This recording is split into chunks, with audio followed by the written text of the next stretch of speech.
एक गांव में नेहा अपने माता पिता के साथ रहती थी। उसके पिता का नाम विराज और उसकी माँ का नाम जया था। नेहा बहुत ज्यादा आलसी थी और वो कोई भी काम खुद से नहीं करती। उसकी माँ जया उसको हमेशा समझाती कि आलस अच्छी चीज नहीं है, आलस इंसान का सबसे बड़ा दुश्मन है। पर नेहा जया की बात नहीं मानती। इस वजह से जया अपनी बेटी नेहा से बहुत परेशान हो गई। ऐसे ही एक दिन जब जया नेहा को उठाने जाती है तो कमरे में जाकर कहती है, अरे ओ करमझली, आखिर कब तक घोड़े बेच के सोएगी? सूरज निकल आया है, उठना नहीं है क्या? सुबह के 11 बज गए हैं। माँ, आप तो जानती है ना कि मैं 12 बजे के बाद ही जागती हूँ। लेकिन अगर चाय नाश्ता बन गया हो तो दे दो, मुझे बहुत भूख लगी है। हाँ, बन गया है।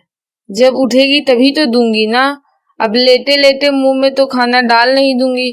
खाने के लिए बिस्तर छोड़ना ही पड़ेगा ना। वाह माँ, आपका आइडिया बुरा नहीं है। आप मेरे मुंह में नाश्ता ऐसे ही लेटे लेटे ही डाल दो, फिर दिन में खाने के समय जगाने आ जाना। जया ये सब सुनकर परेशान हो जाती है और हार मानकर नीचे चली जाती है। ये परेशानी आए दिन चलती ही रहती थी, क्योंकि ना उसकी लड़की टाइम से खाती पीती और ना ही साफ सफाई रखती। ऐसे ही दिन बीतते हैं। एक दिन जब नेहा कमरे में बैठकर मोबाइल चला रही थी तो जया आकर कहती है, अभी 2 घंटे पहले जब मैं यहाँ आई थी तब भी तू यही थी और अभी भी यही है। अरे उठ जा जरा, अगर 2 मिनट में कमरा ठीक नहीं हुआ फिर बताऊंगी तुझे। अरे माँ, ये मेरा कमरा है, मैं जैसे रखूं रहने दो ना। अभी गैस जल रही है, खाना बना रही हूँ। अगर कमरा साफ नहीं किया तो खाना भी नहीं दूंगी। आ रही हूँ 10 मिनट बाद। ऐसा बोलकर जया रसोई में खाना बनाने चली जाती है। वहीं नेहा कमरे की सफाई करने लग जाती है। तभी बेड पर पसर कर सो जाती है। इतने में जया वापस आकर देखती है, हे राम, इस लड़की का कुछ नहीं हो सकता। इतनी बड़ी उठनी होकर कमरा ऐसे फैला हुआ रहता है। अभी बताती हूँ इसे। जया टेबल पर रखा हुआ पानी का जग उठाकर नेहा के मुंह पर फेंक देती है। तभी नेहा झटपटा के उठती है। माँ, आपने मुंह पर ऐसे पानी क्यों फेंका? भला ऐसा कोई करता है अपनी बेटी के साथ? बेटी भी तो बड़ी अच्छी है ना, कैसे अभी मरी हुई भैंस की तरह सो रही थी।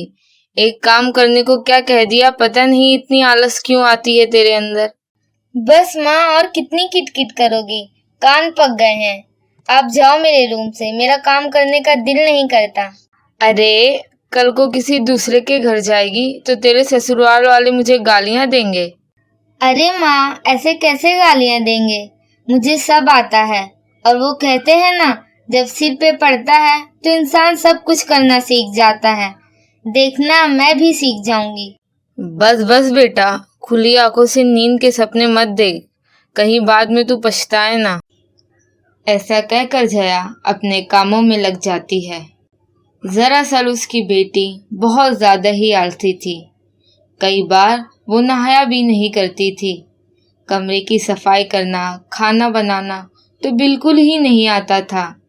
जया उसकी आलस को लेकर बहुत ज्यादा परेशान थी। इसलिए उसने नेहा की शादी करवाना जरूरी समझा, जिससे वो जिम्मेदार बन जाए।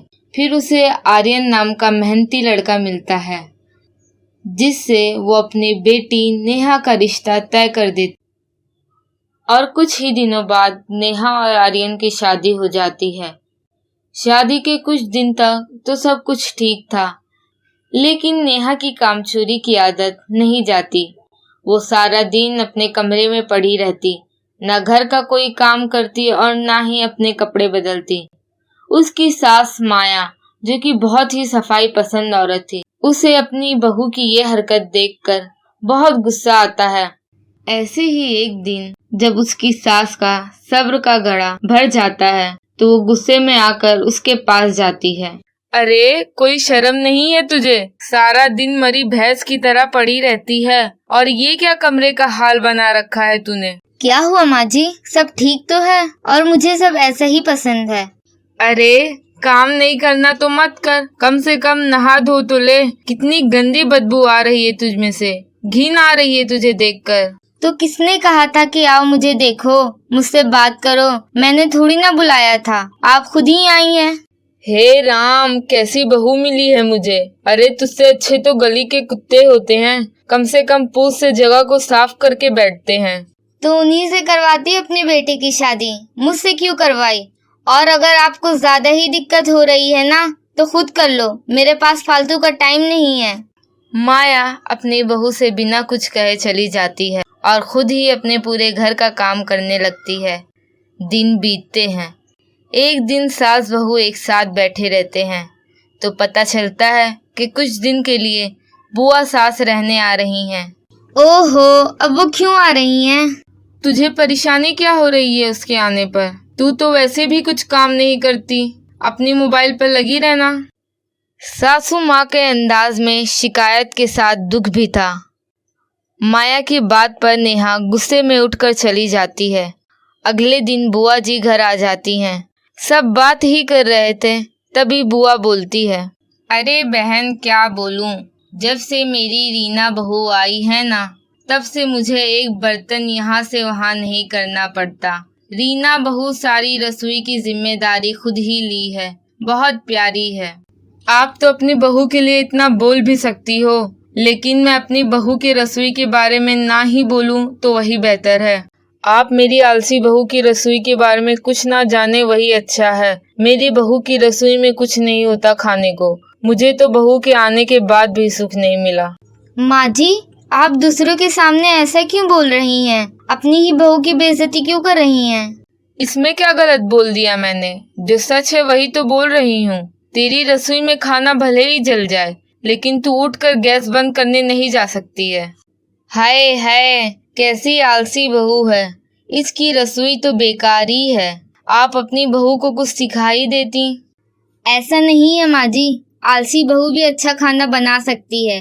और आज आप सब देख लेना, ये आलसी बहू क्या मस्त खाना बनाती है। नेहा जोश जोश में वहाँ सबके आगे बोल तो देती है, लेकिन जब काम करने का नंबर आता है तो नेहा मुंह बना बना कर काम करती है। लेकिन उस दिन नेहा पूरा घर का काम कर लेती है और शाम को सब आलसी बहू का बनाया हुआ खाना खाते हैं और नेहा की तारीफ भी करते हैं। थोड़ी देर बाद जब बुआ अपने कमरे में सोने चली जाती हैं तो बुआ के जाने के बाद नेहा कहती है, माँ जी, आज इतना सारा काम करके ऐसा लग रहा है कि कितने जन्मों से मेहनत करते आ रही हूँ। मेरा तो सारा आलस ही उतर गया। अब मुझे समझ में आया कि आप इतना सारा काम कैसे करती हैं।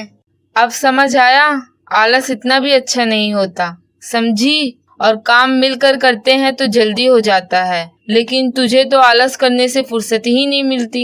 अब आलस नहीं दिखाऊंगी, क्योंकि ऐसे अचानक से काम करने में अच्छा लगता है, तो रोज रोज कितना अच्छा लगेगा। नेहा को एक बार में ही इतना काम करना पड़ गया तो उसे समझ में आता है कि उसकी सास और माँ कैसे काम करती थी, और फिर नेहा आगे से आलस दिखाना छोड़ देती है।